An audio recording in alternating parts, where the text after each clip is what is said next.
Oi, oi, gente. Voltamos no nosso comercial. Quero também agradecer a loja Gisele Leite Moda Circular, que nos veste em todos os programas. As meninas estão lindas, assim, maravilhosas, por conta da loja maravilhosa.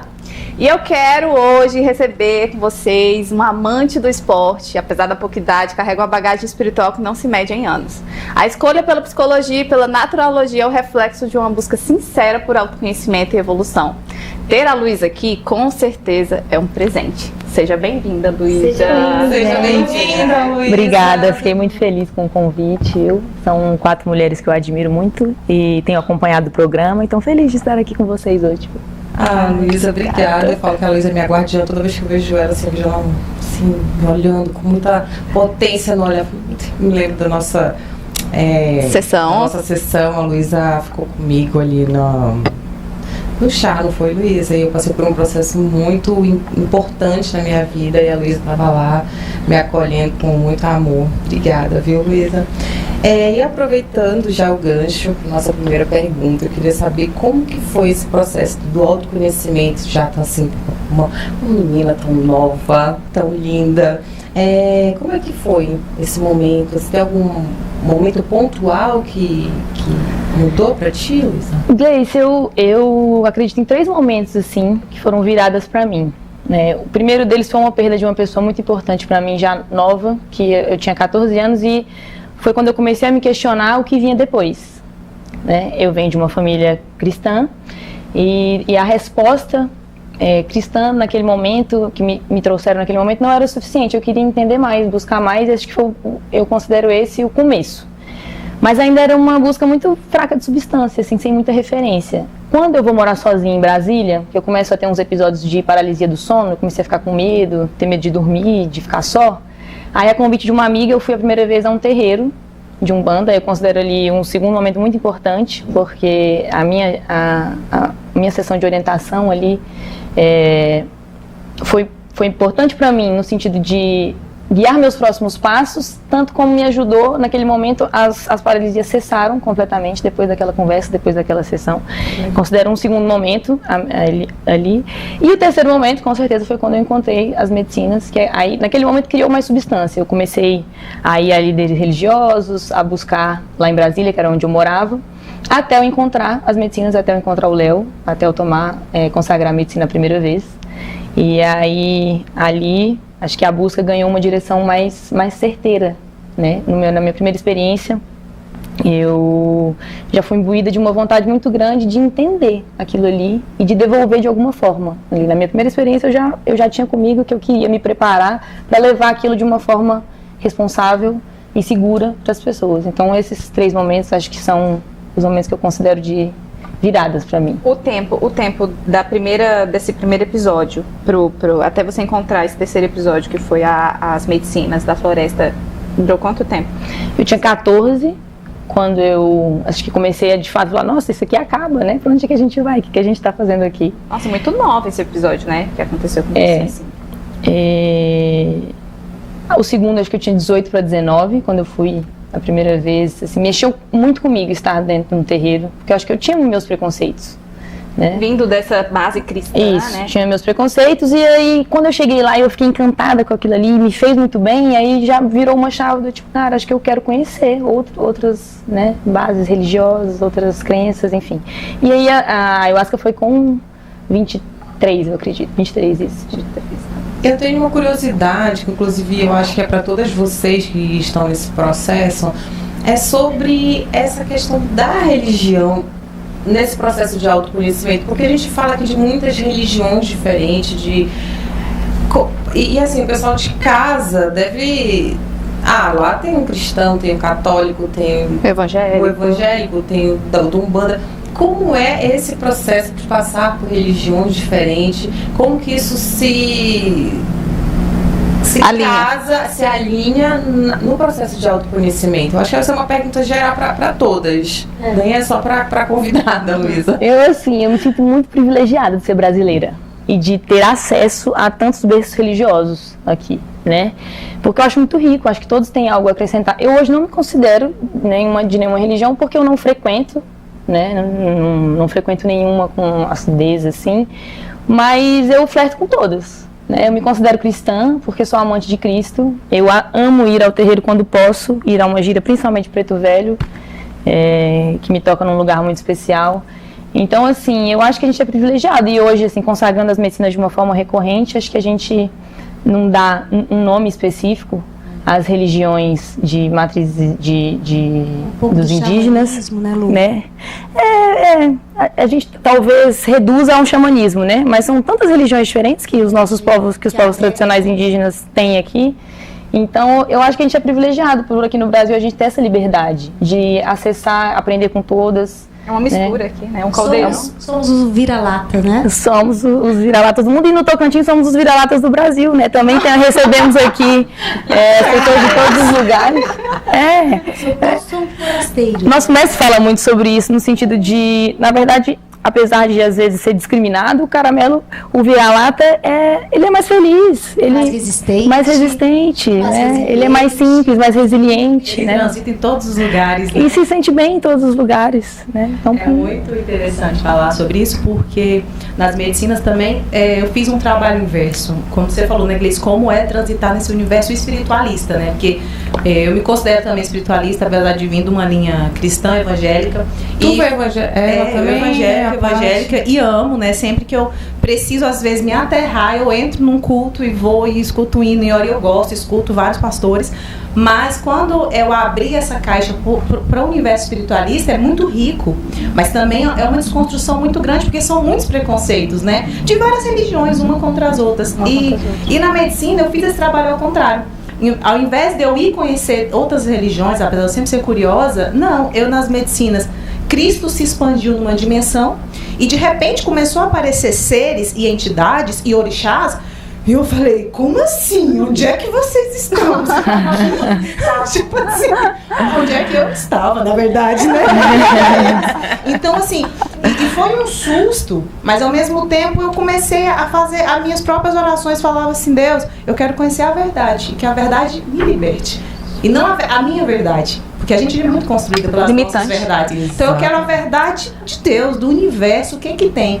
E aí eu faço esse trabalho ao contrário. Vem um ser pra mim, agora que eu estudo sobre ele, entendo sobre ele, falo sobre o Preto Velho, tive uma presença muito forte, a energia de sabedoria e tal. Aí eu faço o trabalho ao contrário, agora eu vou estudar sobre ele, eu vou conhecer, porque é muito além do que as crenças, do que as caixas colocam, né? Então, é muito lindo. E como você falou, é um privilégio poder se abrir para esse universo que é infinito. Deus, ele se dissolve em muitas faces. Ele não é só uma face. Eu, HC, como você, né, nascemos num lar cristão, e é um lar, assim, eu digo que o cristão evangélico, ele é o mais, assim, conservador, sabe, Lu? Então, a nossa raiz é uma raiz, assim, muito forte, de muita fé, mas, ao mesmo tempo, muitos preconceitos. E isso me fechou muito para a multissabedoria de Deus, né? E eu, na verdade, pelo tamanho era o meu preconceito, era o tamanho do meu medo. Então eu era uma pessoa super simpática com todas as pessoas, parecia que eu não tinha preconceito, mas meu preconceito era de dentro, era um medo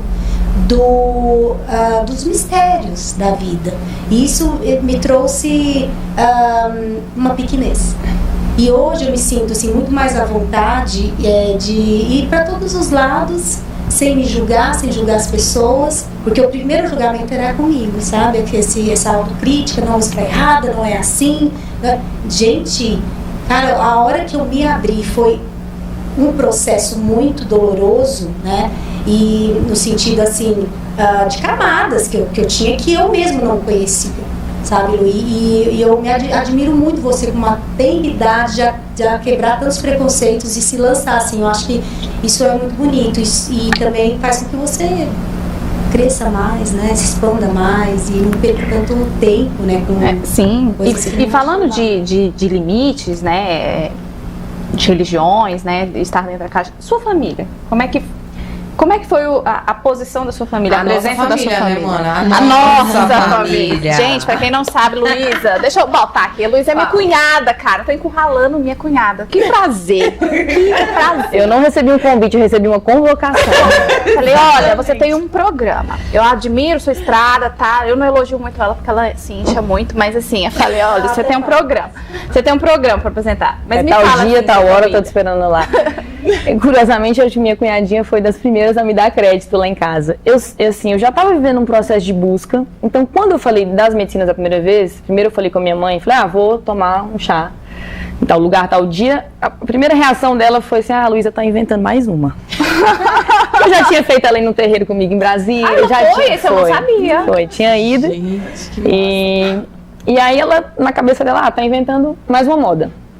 E aí eu fui. E quando eu fui, eu sempre falo isso, a minha primeira experiência, quando acabou o trabalho, eu estava muito tocada e eu só pensava assim, meu Deus, como eu vou convencer minha mãe de experimentar esse negócio, de viver essa experiência.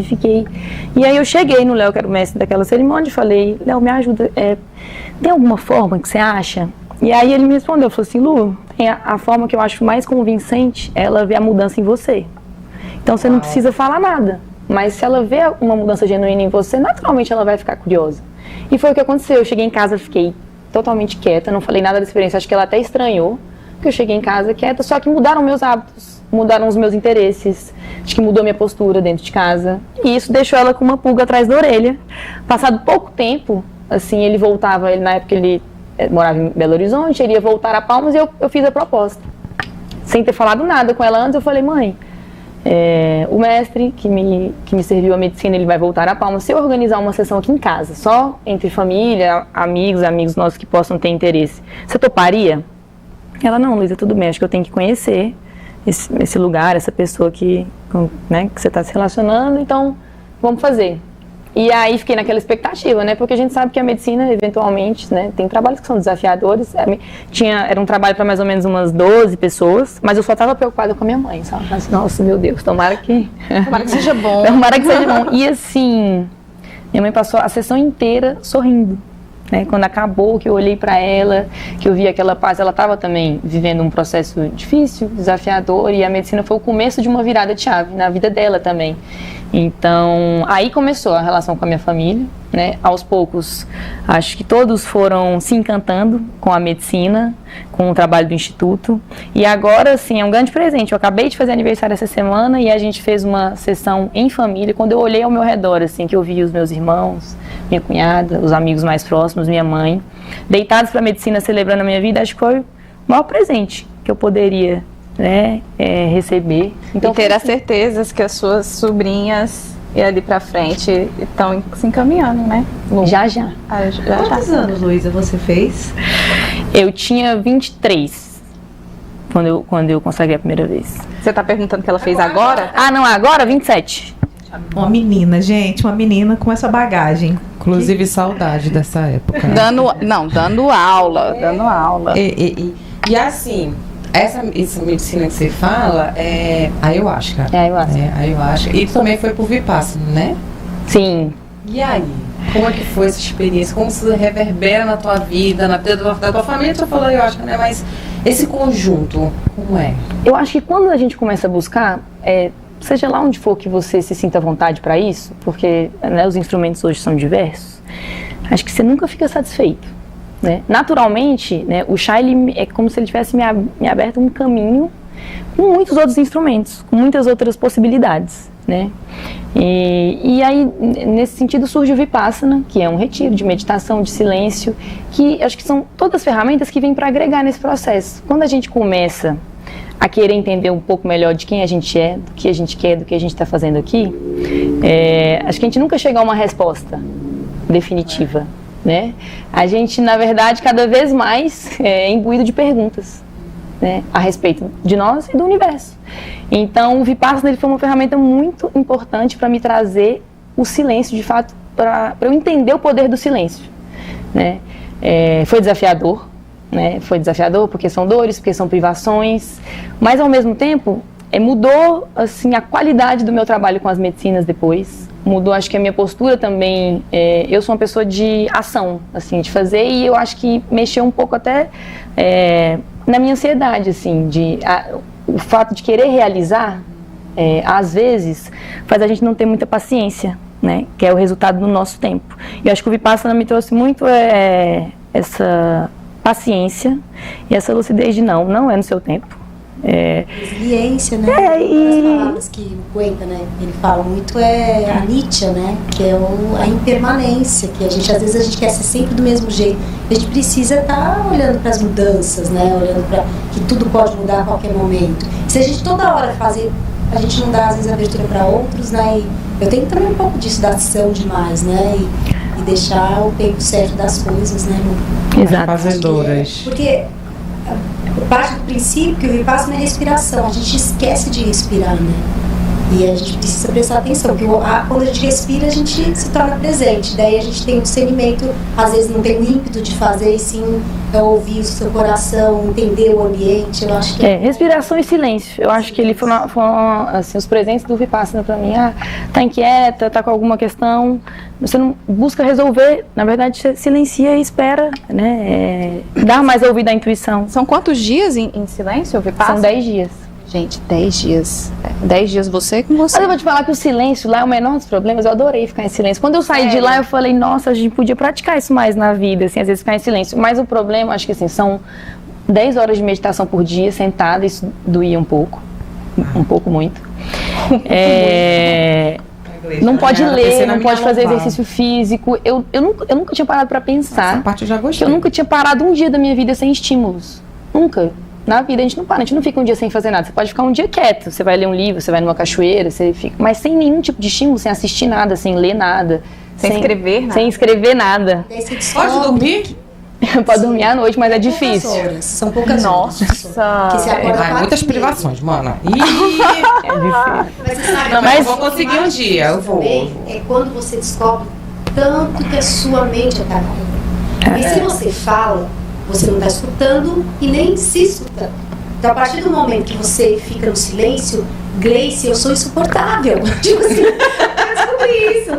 E daí a gente começa a ver. E é tão interessante que eu falo assim, depois do Vipassana, eu pensei assim, gente, será que eu virei autista? Não é isso. É que o som ficou mais sensível para mim. Entendi. Eu comecei a perceber, como a minha cabeça esvaziou mais, não tem tanto barulho dentro. Então eu escuto que tá fora também. É muito pouco essa parte da audição, quando eu saí do Vipassana, eu falei, caraca, mano, quanto barulho tem aqui fora. Eu achava muito curioso quando eu tava lá, às vezes sentada em meditação, tá lá na 8ª hora. É uma posição. Não, assim, o ideal é que não mexa, mas eles não são tão rigorosos a ponto de, tipo assim, não te permitir mexer. Você pode ir... Mas é sentada? Sentada, tem que ser sentada. 10 horas, na mesma posição? 10 horas. Com intervalos, tem intervalos. Entendi. Mas o que eu achava muito curioso é quando eu tava lá, sei lá, na 8ª hora de meditação de um dia, as coisas que vinham na minha cabeça. Eu falei, gente, não é possível que eu tirei 10 dias pra vir fazer um retiro de meditação e tô pensando num colega da pequena escola e, tipo assim, coisas... O tanto de coisa que a gente guarda, que emerge, tanto nas meditações como nos sonhos, assim, coisas que a gente nem, enfim... E vão aflorando, né? E afloram. Mas você começa a lembrar, porque sua mente vai ficando mais limpa, né, Lu? Então, eu acho que é isso, esse processo de limpeza do body scanner, que é a técnica deles, faz com que você fique mais limpa para sonhar, para pensar e, nossa, o raciocínio diferente. Sim. E Paty, não foi a Luísa que te apresentou a... Como é a... Ai, gente... O Mahalila. Mahalila. Essa palavra não É verdade. Não foi a Luísa? Ela também joga Mahalila. Ela que me falou a primeira vez o nome, não foi nem o jogo ainda. Ela falou assim, Paty, vamos jogar Mahalila? Eu falei, gente, que nome interessante.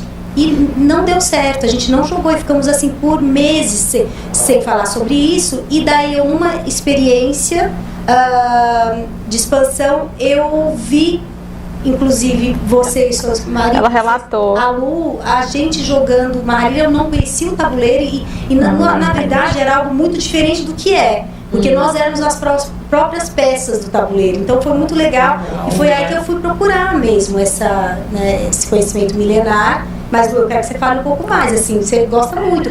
Porque tem a ver com o seu curso, né? Você também... Eu conheci na faculdade, foi um professor. Mahalila? Foi. Não, me conta. A Luísa fez psicologia e agora tá na naturologia.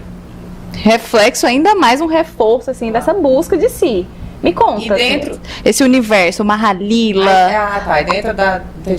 da naturologia psicologia. Não, então, o Mahalila eu conheci dentro da faculdade, né? De psicologia? De naturologia. Eu não terminei psicologia, né? Eu fiz 3 anos de psicologia. Eu parei na pandemia, voltei pra Palmas, na época tava tudo fechado. Tive que aguentar a Luísa, gente. Ai, nossa senhora. E foi na pandemia que a gente consagra a medicina a primeira vez. Minha cunhada na época morava lá em casa, né? E eu não terminei a psicologia. Quando eu ia voltar, eu consagrei a medicina. Quando eu consagrei a medicina, que eu entendi que eu ia trabalhar com isso, que eu queria, que me surgiu esse desejo, na época a informação que eu tinha era que o Conselho de Psicologia não permitia experiências nesse sentido. Então eu falei, cara, eu não vou terminar um curso que eu não vou poder atuar por ele, porque eu tinha plena convicção de que eu queria trabalhar com as medicinas. Então, aí eu fui buscar outras opções, outras possibilidades e encontrei a naturologia. E assim, eu fui fazer naturologia para me preparar para ter um curso para trabalhar no instituto, para trabalhar com as medicinas. Mas chegando lá, eu me deparei com um universo de possibilidades, né? Com muitas técnicas, muitos instrumentos, todas assim, a maioria delas relacionadas com a Ayurveda e a medicina chinesa. Foi né, que eu estou concluindo o curso. É um processo muito importante para eu integrar também as coisas que a Ayahuasca, as medicinas me trazem. E no meio disso, me veio inclusive o Mahalila. Né, foi um professor de Ayurveda que trouxe o jogo, trouxe pra gente jogar e eu confesso, eu sou uma pessoa cética, apesar de, acho que às vezes não parecer, eu sou um pouco do ver pra crer, assim. E ele trouxe o jogo, apresentou o jogo, abriu pra nós e eu meio desconfiada, porque cada um colocava a sua questão pessoal e era um jogo, um peão pra todos, então eu falei, nossa, mas como? Que um peão vai trazer a resposta pra, né? E foi incrível, foi tão incrível que eu saí de lá, saí da aula, comprei o jogo e comecei a jogar sozinho. Só que até então era um instrumento para mim, assim, sempre que eu tinha alguma questão pessoal ou alguém mais próximo, eu abria o jogo, vamos ver, porque ele é um oráculo de orientação. Então eu abria e falava, deixa eu ver o que o jogo tem a me dizer. E com o tempo que eu fui entendendo o poder e assim, como ele... realmente a importância dessa ferramenta, né? Como ela me ajudou em alguns momentos, como às vezes me ajudou pessoas que eu despretensiosamente, eu morava com uma grande amiga e aí ela passando por uma situação difícil, eu levei o jogo, abri de uma forma despretensiosa, ajudou tanto ela naquele momento que aí acabou se tornando uma ferramenta que anda comigo onde eu vou, o Mahalila tá junto e eventualmente como você pode ajudar o próximo, né? É mais uma ferramenta. E a Paty também pode ajudar a gente, né, Paty? Com uma Mahalila. Eu adoro. Eu já vi muitas transformações, inclusive para mim também, eu uso de vez em quando, né? Eu peço permissão para entrar no jogo e é sempre uma revelação muito grande. Mas eu digo que o Mahalila, assim como as terapias, ele te dá sugestões, dicas, mas é a gente que tem que trabalhar aqui no chão da vida, não é nada milagroso, né, Lu? Uma luz assim que a gente encontra e olhar para si, né? Porque ele fala muito a respeito das nossas crenças, né?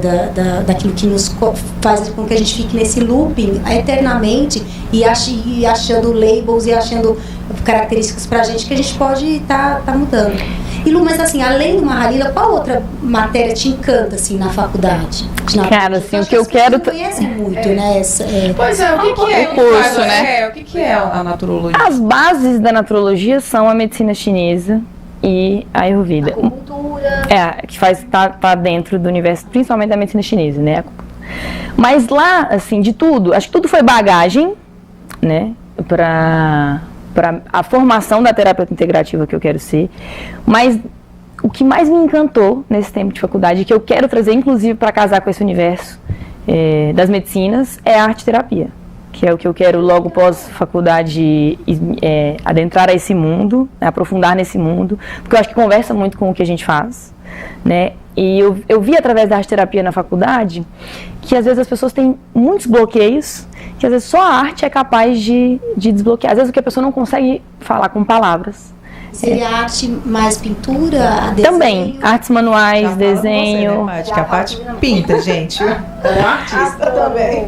Nossa, se quiser, minhas filhas como cobaia são suas. Também crianças que têm dificuldade de comunicação, assim, A arte diz coisas que às vezes os nossos lábios não dizem.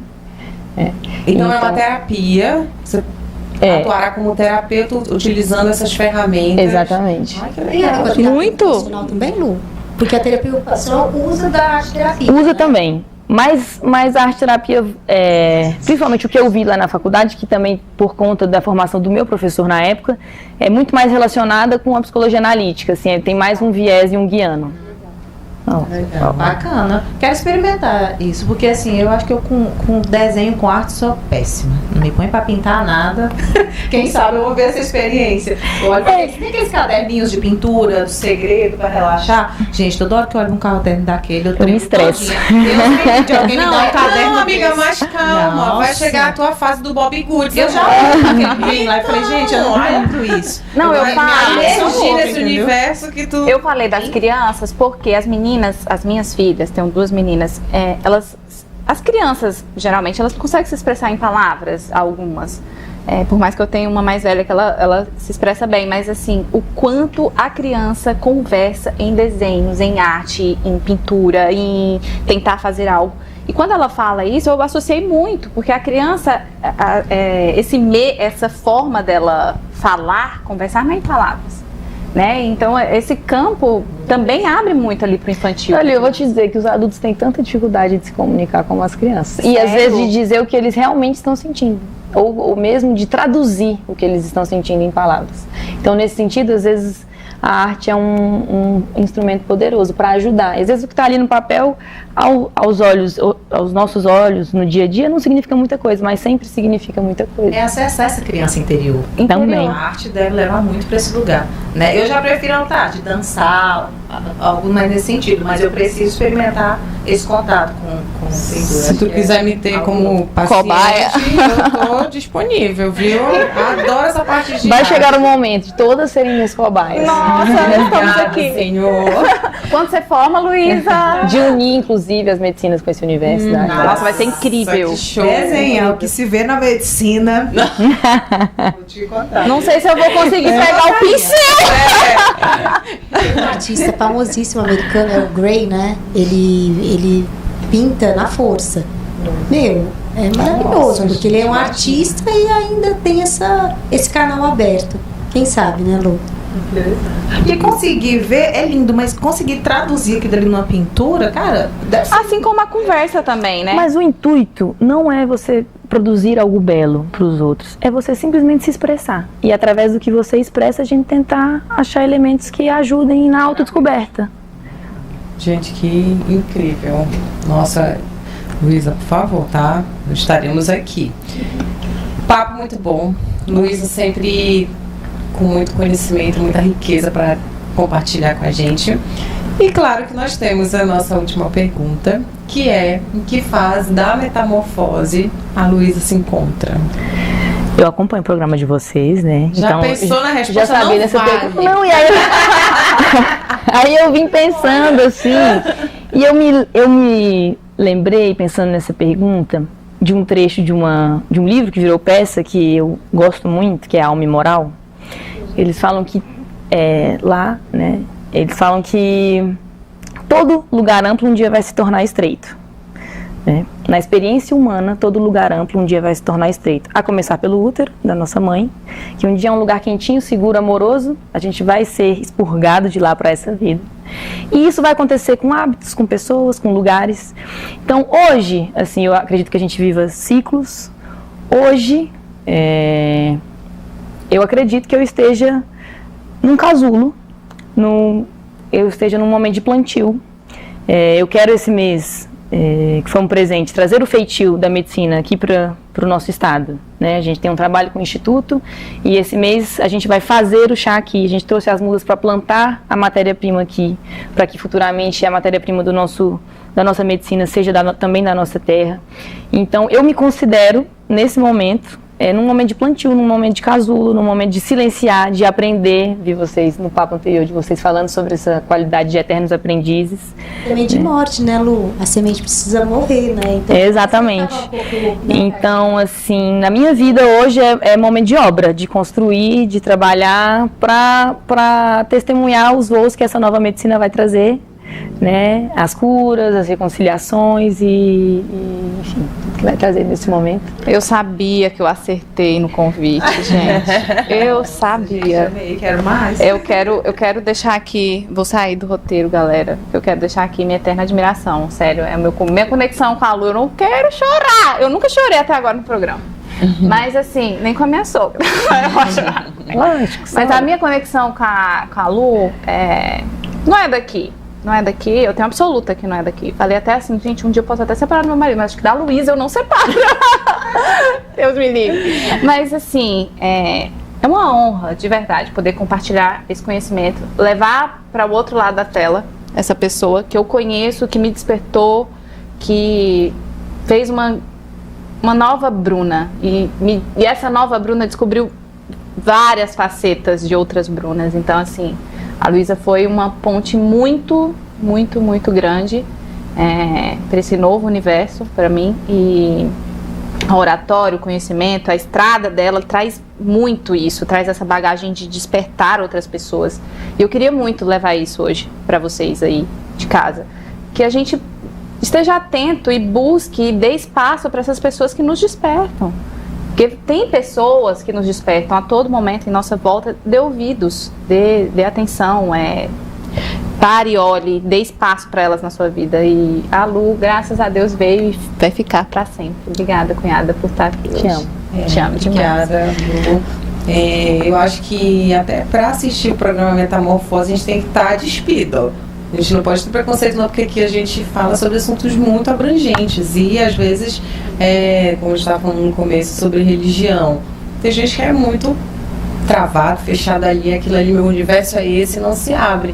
Mas eu acho que você tem que se dar essa oportunidade, eu acho que é interessante você ouvir. Você não precisa aderir a nada, mas você ouvir, entender os outros universos. Respeitar. E respeitar, exatamente, porque a gente fala aqui também com muito respeito.